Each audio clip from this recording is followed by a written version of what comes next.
Good afternoon. Before discussing today's meeting, let me briefly address recent developments in the banking sector. In the past 2 weeks, serious difficulties at a small number of banks have emerged.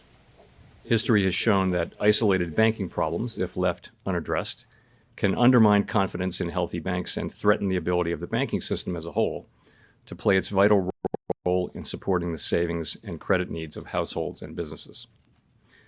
That is why, in response to these events, the Federal Reserve, working with the Treasury Department and the FDIC, took decisive actions to protect the U.S. economy and to strengthen public confidence in our banking system.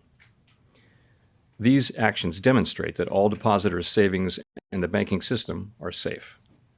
With the support of the Treasury, the Federal Reserve Board created the Bank Term Funding Program to ensure that banks that hold safe and liquid assets can, if needed, borrow reserves against those assets at par.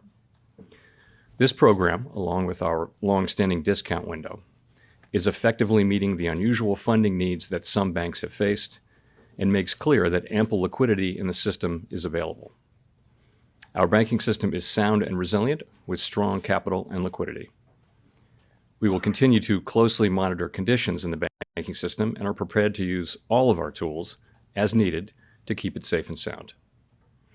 In addition, we are committed to learning the lessons from this episode and to work to prevent events like this from happening again.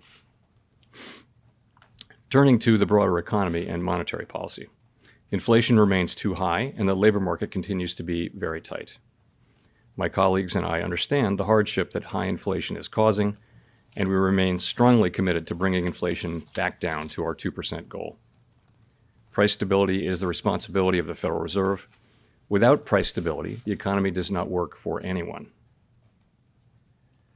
In particular, without price stability, we will not achieve a sustained period of strong labor market conditions that benefit all.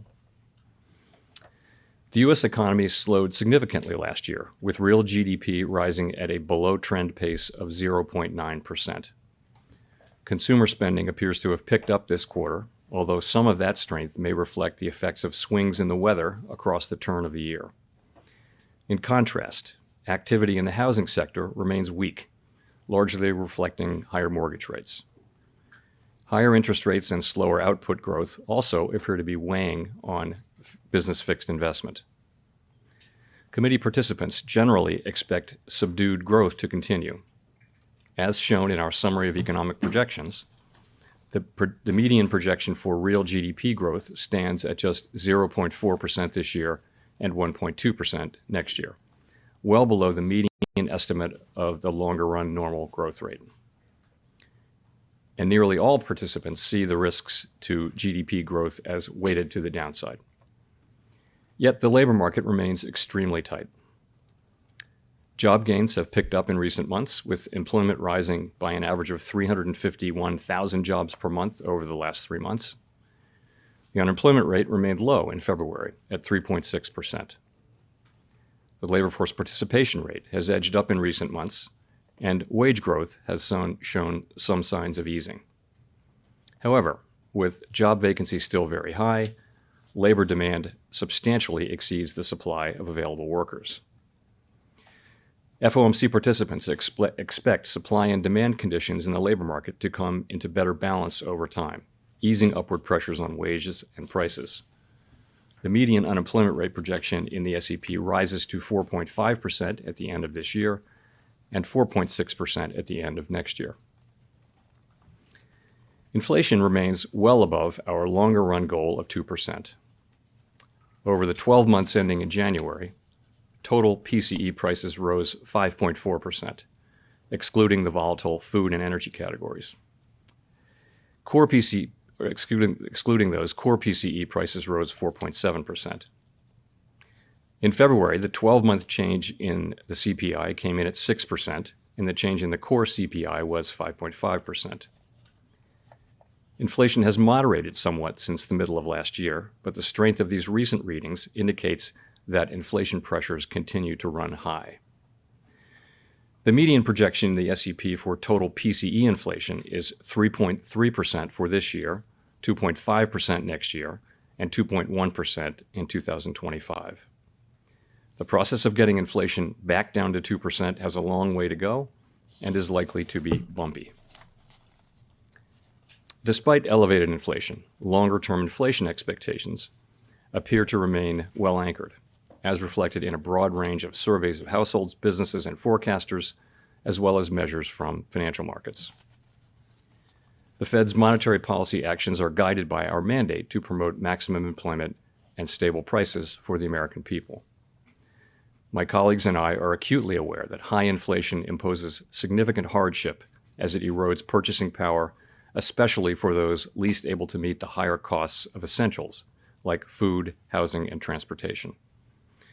We are highly attentive to the risks that high inflation poses to both sides of our mandate, and we are strongly committed to returning inflation to our 2% objective. At today's meeting, the committee raised the target range for the federal funds rate by a quarter percentage point, bringing the target range to 4.75% to 5%. And we are continuing the process of significantly reducing our securities holdings. Since our previous FOMC meeting, economic indicators have generally come in stronger than expected, demonstrating greater momentum in economic activity and inflation. We believe, however, that events in the banking system over the past 2 weeks are likely to result in tighter credit conditions for households and businesses, which would in turn affect economic outcomes. It is too soon to determine the extent of these effects, and therefore too soon to tell how monetary policy should respond. As a result, we no longer state that we anticipate that ongoing rate increases will be appropriate to quell inflation. Instead, we now anticipate that some additional policy firming may be appropriate. We will closely monitor incoming data and carefully assess the actual and expected effects of tighter credit conditions on economic activity, the labor market, and inflation. And our policy decisions will reflect that assessment. In our SEP, each FOMC participant wrote down an appropriate path for the federal funds rate based on what that participant judges to be the most likely scenario going forward. If the economy evolves as projected, the median participant projects that the appropriate level of the federal funds rate will be 5.1% at the end of this year, 4.3% at the end of 2024, and 3.1% at the end of 2025. These are little changed from our December projections, reflecting offsetting factors. These projections are not a committee decision or plan. If the economy does not evolve as projected, the path for policy will adjust as appropriate to foster our maximum employment and price stability goals. We will continue to make our decisions meeting by meeting based on the totality of the incoming data and their implications for the outlook for economic activity and inflation. We remain committed to bringing inflation back down to our 2% goal and to keep longer-term inflation expectations well anchored. Reducing inflation is likely to require a period of below-trend growth and some softening in labor market conditions. Restoring price stability is essential to set the stage for achieving maximum employment and stable prices over the longer run. To conclude, we understand that our actions affect communities, families, and businesses across the country. Everything we do is in service to our public mission. We at the Fed will do everything we can to achieve our maximum employment and price stability goals. Thank you.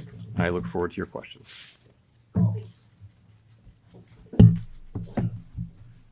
Thank you. Colby Smith with the Financial Times. How confident is the committee that the recent stress that we've seen and you've alluded to is contained at this point, and that deposit flight among mid-sized lenders in particular has ceased? Thanks. So I guess our view is that the banking system is sound and it's resilient. It's got strong capital and liquidity. We took powerful actions with Treasury and the FDIC, which demonstrate that all depositors' savings are safe and that the banking system is safe. Deposit flows in the banking system have stabilized over the last week. And the last thing I'll say is that we're undertaking a thorough internal review that will identify where we can strengthen supervision and regulation. Okay, just a quick follow-up. I mean, given all of the stress and the uncertainty that you've also alluded to in the statement, how seriously was a pause considered for this meeting? So we did consider that in the days running up to the meeting, and you see the decision that we made, which I'll say a couple things about. First, it was supported by a very strong consensus, and I'll be happy to explain why. And really it is that the intermeeting data on inflation and the labor market came in stronger than expected. And really before the recent events, we were clearly on track to continue with ongoing rate hikes. In fact, as of a couple of weeks ago, it looked like we'd need to raise rates over the course of the year more than we'd expected at the time of the SCP in December, the time of the December meeting.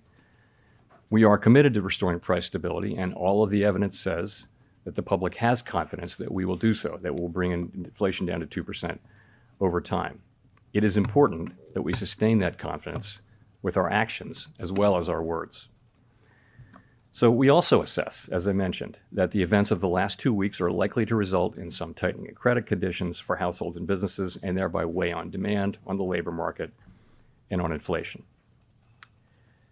Such a tightening in financial conditions would work in the same direction as rate tightening. In principle, as a matter of fact, you can think of it as being the equivalent of a rate hike, or perhaps more than that. Of course, it's not possible to make that assessment today with any precision whatsoever. So our decision was to move ahead with a 25 basis point hike and to change our guidance, as I mentioned, from ongoing hikes to some additional hikes some policy firming may be appropriate. So going forward, as I mentioned, in assessing the need for further hikes, we'll be focused, as always, on the incoming data and the evolving outlook, and in particular on our assessment of the actual and expected effects of credit tightening.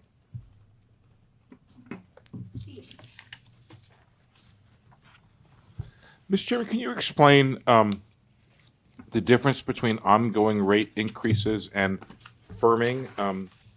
Does firming imply a rate increase per se, or could policy firm without you increasing rates? No, I think it's meant to refer to our policy rate. Really, I would focus on the words may and some, as opposed to ongoing.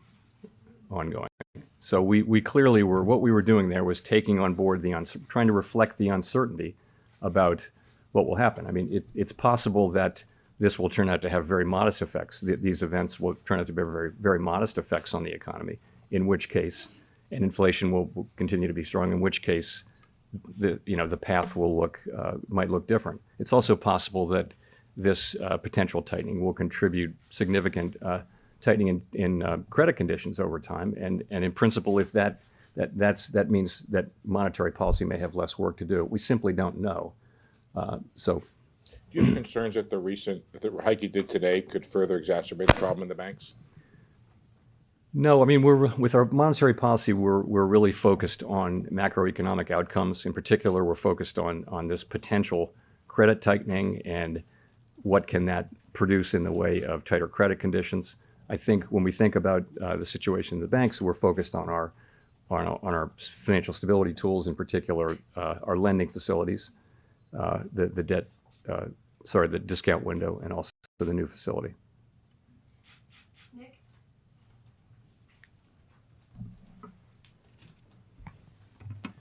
Nick Timmeros of the Wall Street Journal.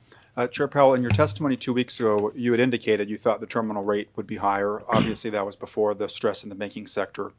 And I realize there's a lot of uncertainty, but can you explain at all to what extent your forecasts or those of your colleagues or those of the board staff incorporated today a material tightening of credit availability because of the stress in the banking sector, or are you waiting to see it in the data before you incorporate that potential tightening into your forecasts? So, we've just come from an FOMC meeting, and the people who write the minutes will be very carefully counting. But I'll tell you what I heard. What I heard was a significant number of people saying that they anticipated there would be some tightening of credit conditions, and that would really have the same effects as our policies do, and that therefore they were including that in their assessment, and that if that turned out not to be the case, that in principle you'd need more rate hikes. So some people did reflect that in their SCP forecasts. I think there may also just have been, remember, this is 12 days ago. We're trying to assess something that just is so recent, and it's very difficult. There's so much uncertainty. So December was a good place to start, and we wound up with very similar outcomes for December. And in a way, the data in the first 5 weeks of the intermeeting period, pointed to stronger inflation and stronger labor market. So that pointed to higher rates, and then this latter part, kind of the possibility of credit conditions tightening, really offset that effectively. To follow up, have you considered at all whether your primary tool, the funds rate, is going to be enough to sustain the kind of tighter financial conditions that you believe will be necessary without doing significant damage to the banking sector? Have you, for example, considered changing reserve requirements, selling assets out of the system, open market account, as a way to better achieve tighter financial conditions that don't accelerate deposit erosion, for example, from banks? We know that we have other tools in effect, but no, we think our monetary policy tool works, and we think, many banks, our rate hikes were well telegraphed to the market, and many banks have managed to handle them. Victoria. Hi, Victoria Guida with Politico. I wanted to ask, you, along with the FDIC and the Treasury, the Fed Board decided to invoke the systemic risk exception to allow uninsured depositors to be protected at these two banks. And I was just wondering if you could speak to why that decision was made. Was it purely a confidence issue, or was there a concern that there would be some sort of economic contagion or financial contagion from the failure of these banks? The issue was really not about those specific banks, but about the risk of a contagion to other banks and to the financial markets more broadly. That was the issue. Okay, and then can you also, just to follow up, can you speak to the role that you will be playing in the Fed's internal investigation on its supervision and regulation? So Vice Chair Barr is of course leading that review, and he's responsible for it in his capacity as Vice Chair for Supervision. I realized right away that there was going to be a need for a review. I mean, the question we were all asking ourselves over that first weekend was, how did this happen? And what we did was early Monday morning we sat down and said, let's do this, and he was obviously going to lead it in his capacity. So I don't, my role was to announce it, and I get briefed on it, but I'm not involved in the work of it.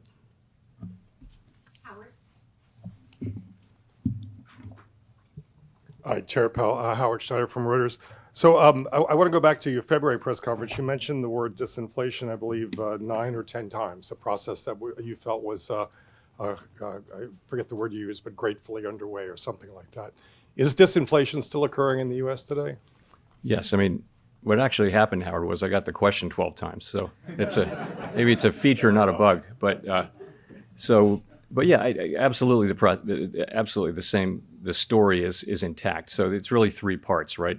Goods inflation's been coming down now for 6 months. It's proceeding more slowly than we would have liked, but it's certainly proceeding. Housing services is really a matter of time passing. We continue to see the new leases being signed at much lower levels of inflation. So that's 44% of the core PCE index, where you've got a story that's ongoing. Where we didn't have in February, and we still don't have now, is a sign of progress in the non-housing services sector, and that is, that's just something that will have to come through softening demand, and perhaps some softening in labor market conditions. We don't see that yet, and that's of course 56% of the index. So the story is pretty much the same. I will say that the inflation data that we got, to your point, really pointed to stronger inflation. If I could follow up on that, I was curious why you don't see more coming from the credit crunch, because it seems to me that's something that you'd actually welcome to a degree and expect. And are you not seeing more coming from that because you don't know, or because you just don't want to have another round of wishful thinking? So it's really just a question of not knowing at this point. There's a great deal of literature on the connection between tighter credit conditions, economic activity, hiring, and inflation. Very large body of literature.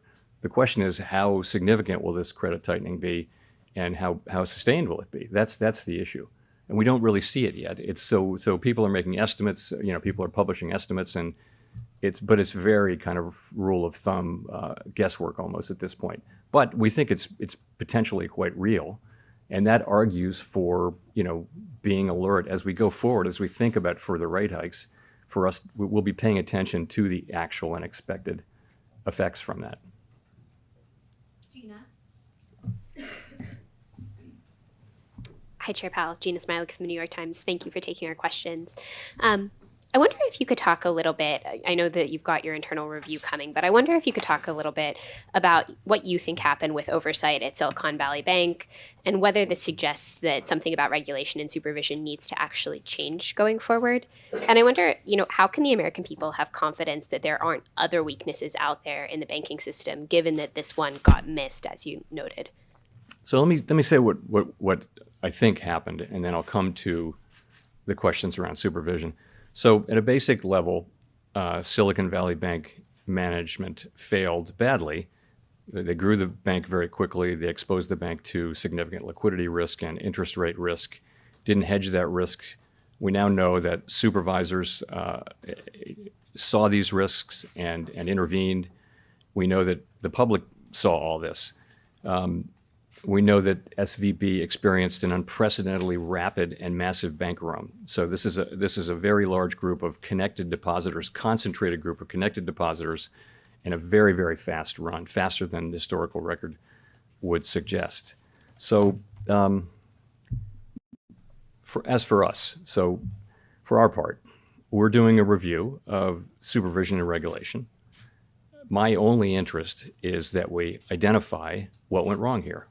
How did this happen is the question. What went wrong? Try to find that. We will find that. And then make an assessment of what are the right policies to put in place so that it doesn't happen again, and then implement those policies. It would be inappropriate for me at this stage to offer my views on what the answers might be. I simply can't do that. Vice Chair Barr is leading this, and I think he's testifying next week. So, but that will be up to him. So that's really where it is. The review is going to be thorough and transparent. It is clear to your last question. It's clear that we do need to strengthen supervision and regulation, and I assume that there will be recommendations coming out of the report, and I plan on supporting them and supporting their implementation. And the final point, can we feel confident that these weaknesses don't exist elsewhere, given that they got missed at this bank? These are not weaknesses that are at all broadly through the banking system. This was a bank that was an outlier in terms of both its percentage of uninsured deposits and in terms of its holdings of duration risk. And again, supervisors did get in there, and they were, as you know, obviously, they were on this issue, but nonetheless, this still happened. And so that's really the nature of the review. Is to discover that. Michael McKee from Bloomberg Radio and Television. You've been very consistent in saying that the Fed would be raising interest rates and then holding them there for quite some time. Following today's decision, the markets have now priced in one more increase in May, and then every meeting the rest of this year, they're pricing in rate cuts. Are they getting this totally wrong from the Fed, or is there something different about the way you're looking at it, given that you're now thinking that moves might be appropriate as opposed to ongoing? So we published an SEP today, as you will have seen, and it shows that basically participants expect relatively slow growth, a gradual rebalancing of supply and demand in the labor market, with inflation moving down gradually. In that most likely case, if that happens, participants don't see rate cuts this year. They just don't. I would just say, as always, the path of the economy is uncertain, and policy is going to reflect what actually happens rather than what we write down in the SEP. But that's not our baseline expectation. Well, if I could follow up and ask, as you look forward into the rest of the year here, are you saying that what you see and the 5.1% basically consensus is based on it will be sufficiently restrictive, or is it leavened by the idea of you don't know what's going to happen? In other words, what should people think about in terms of how the Fed thinks about how far it is from the terminal? It's going to depend. Remember, we're looking, for purposes of our monetary policy tool, we're looking at what's happening among the banks and asking, is there going to be some tightening of credit conditions? And then we're thinking about that as effectively doing the same thing that rate hikes do. So in a way, that substitutes for rate hikes. So the key is we have to have policies got to be tight enough to bring inflation down to 2% over time. It doesn't all have to come from rate hikes. It can come from tighter credit conditions. So that we're looking at, and it's highly uncertain how long the situation will be sustained or how significant any of those effects would be. So we're just going to have to watch. In the meantime, and obviously at the end of the day, we will do enough to bring inflation down to 2%. No one should doubt that. Let's go to Rachel Siegel.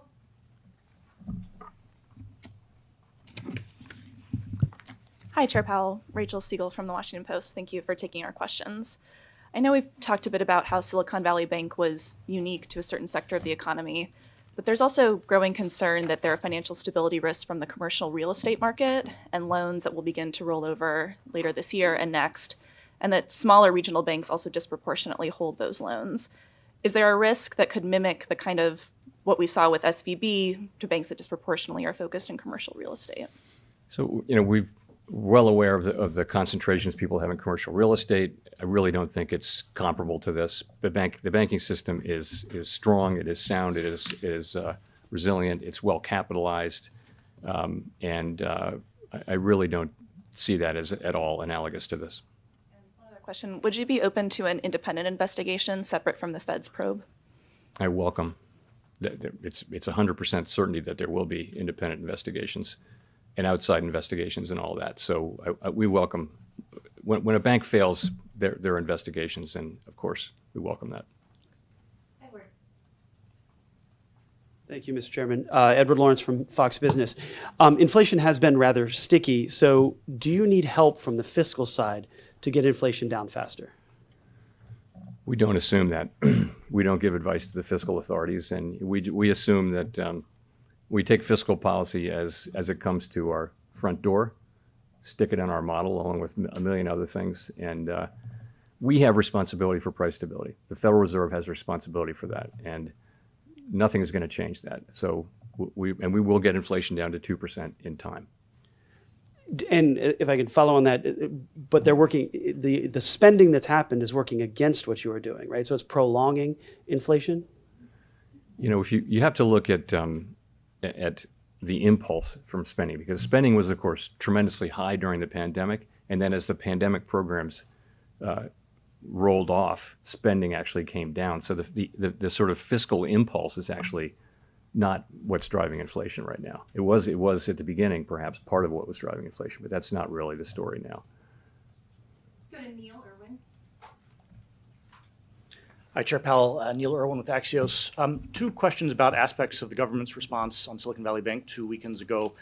First, why is this new bank funding facility done under Emergency 13.3 authority as opposed to expansion of the discount window, changing the terms of the discount window that's been around a long time? And second, can you discuss the Fed's role in the FDIC guarantee of uninsured depositors and why there's $143 billion on your balance sheet last week supporting that deposit guarantee? Sure. So 13.3 seemed like the right. We have a little more flexibility under Section 13.3. We've done quite a lot under the discount window as well. We needed to do a special facility that was designed a certain way, so we did it under 13.3. Really, no magic to that. It's only available in unusual and exigent circumstances, and it has to meet certain requirements. But it seemed to be the right place. So with the FDIC, we're lending to the. In effect, we're lending to the bridge bank. So that's where the funds came from, and it's a loan that's 100% guaranteed by the FDIC, so there's no risk in it for us. Chris Rugaber. Thank you, Chris Rugaber at Associated Press. The SEP suggests one more rate hike, as does the change in the language in the statement, in which suggests that you're perhaps nearing the end of a cycle of rate hikes. Do you feel, though, that if inflation remains high, you'll be able to resume additional hikes as needed, or have you somewhat tied your hands here with these signals about rate hikes coming to an end? Thank you. Absolutely not. No, if we need to raise rates higher, we will. I think for now, though, as I've mentioned, we see the likelihood of credit tightening. We know that can have an effect on the macroeconomy, on demand, on labor market, on inflation, and we're going to be watching to see what that is. And we'll also be watching what's happening with inflation and in the labor market. So we'll be watching all those things, and of course we will eventually get to tight enough policy to bring inflation down to 2%, we'll find ourselves at that place. Hi, Chair Powell. Thanks for taking the question. Kyle Campbell with American Banker. I have a couple questions about the balance sheet. First of all, I'm curious at what point the financial supports that the Fed is extending through the discount window and through its enhanced lending facility might be at odds with the objective of reducing the balance sheet. And I'm also curious what your thoughts are on not just the availability of reserves, but the distribution of them throughout the banking system, and at what point you might be concerned about it being scarce for certain banks. So, people think of QE and QT in different ways. So let me be clear about how I'm thinking about these recent developments. So the recent liquidity provision that has increased the size of our balance sheet, but the intent and the effects of it are very different from when we expand our balance sheet through purchases of longer-term securities. Large-scale purchases of long-term securities are really meant to alter the stance of policy by pushing up the price and down the rates, longer-term rates, which supports demand through channels we understand fairly well. The balance sheet expansion is really temporary lending to banks to meet those special liquidity demands created by the recent tensions. It's not intended to directly alter the stance of monetary policy. We do believe that it's working. It's having its intended effect of bolstering confidence in the banking system and thereby forestalling what might otherwise have been an abrupt and outsized tightening in financial conditions. So that's working. In terms of the distribution of reserves, we don't see ourselves as running into reserve shortages. We think that our program of allowing our balance sheet to run off predictably and passively is working. And of course, we're always prepared to change that if that changes, but we don't see any evidence that that's changed. Hi, Chair. Katerina Saraiva with Bloomberg News. The minutes of the January-February meeting, the last meeting, indicate that you discussed the possibility of runs on non-bank financial institutions and the impact of large unrealized losses on bank portfolios.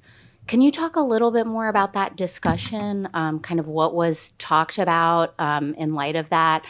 And then why didn't the Fed do anything about that at that point to ultimately prevent, what happened this month? I mean, to be honest, I don't recall the specifics of that. It's quite an interesting 7 weeks, but I will tell you though that there have been presentations about interest rate risk. I mean, it's been in all the newspapers. It's not a surprise that there are institutions that have had unhedged long positions in long duration securities that have lost value as longer term rates have gone up due to our rate increases. So that's not a surprise. I think, as you know, as it is now on the public record, the supervisory team was apparently very much engaged with the bank repeatedly and was escalating, but nonetheless what happened.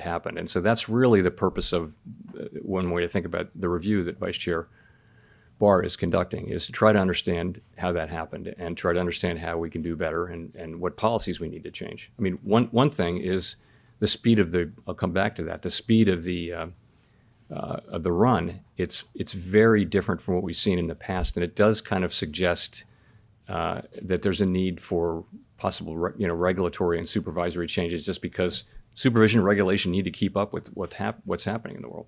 Can you confirm whether or not the board knew about these escalations by the examiners in San Francisco? I will have to come back to you on that. Yeah, I don't know. Simon Urbanovich with The Economist. Thank you very much.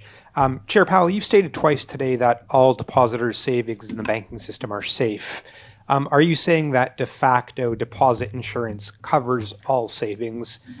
Shouldn't Congress have a say in that? And just by way of example, if a bank with less than $1 billion in assets failed, are you promising to bail out all of its depositors? Thanks. Well, I'm not saying anything more than I'm saying. So, but what I'm saying is you've seen that we have the tools to protect depositors when there's a threat of serious harm to the economy or to the financial system, and we're prepared to use those tools. And I think depositors should assume that their deposits are safe. Go to Greg Robb. Thank you, Chair Powell. Greg Robb from MarketWatch. I was wondering if you could give us a little bit more color. You gave just a little bit of color. You said during the first week of the Silicon Valley weekend, you said the question you guys asked was, how did this happen when you saw Silicon Valley Bank? So I was wondering if you could go to the Credit Suisse merger. I mean, wasn't that the big gorilla in the room? Didn't you breathe a sigh of relief when that merger happened? Thanks. Sure. So, that was really the Swiss government. We, of course, were following it over the course of the weekend, and we were engaged with their authorities in the way that you would expect, all the ways that you would expect. It seems to have been a positive outcome in the sense that the transaction was agreed to, and it has been, the markets have accepted it, and it seems to have gone well. And I think there was a concern that it might not go well. So coming into the middle of this week, yes, I would say that has gone well so far. Nicole. Hi, thank you, Chair Powell. Nicole Goodkind with CNN Business. In the summary of economic projections, the FOMC sees the unemployment rate increasing to 4.5% this year. I'm wondering how you anticipate preventing this from snowballing while using the admittedly blunt tools at your disposal. So that's an estimate of what will happen as demand slows and as conditions soften in the labor market. And it's a highly uncertain estimate. And there's really, we have to bring inflation down to 2%. The costs of bringing it down, there are real costs to bring it down to 2%, but the costs of failing are much higher. And if you read your history, I'm sure you have, you can see that if the central bank doesn't get inflation back in place, make sure that inflation expectations remain anchored, you can have a long series of years where inflation is high and volatile, and it's hard to invest capital. It's hard for an economy to perform well, and we're looking to avoid that, and and to get back to where we need to be, back to where we were for a quarter century, and get there as quickly as we can. But I guess the question is, historically, it's hard